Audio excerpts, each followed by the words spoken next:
வார்த்தையோடு ஒரு நிமிடம். இன்றைய வார்த்தை 1 யோவான் 5:12.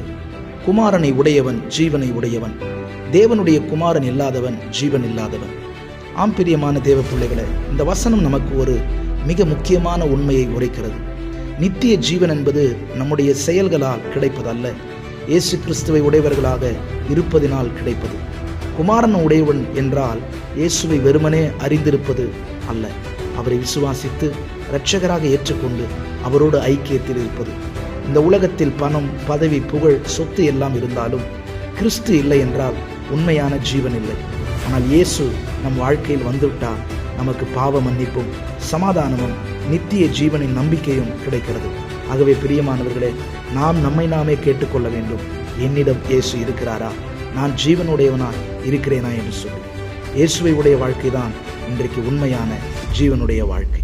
இந்த நாள் உங்களுக்கு ஆசீர்வாதமான நாளாகட்டும். God bless you.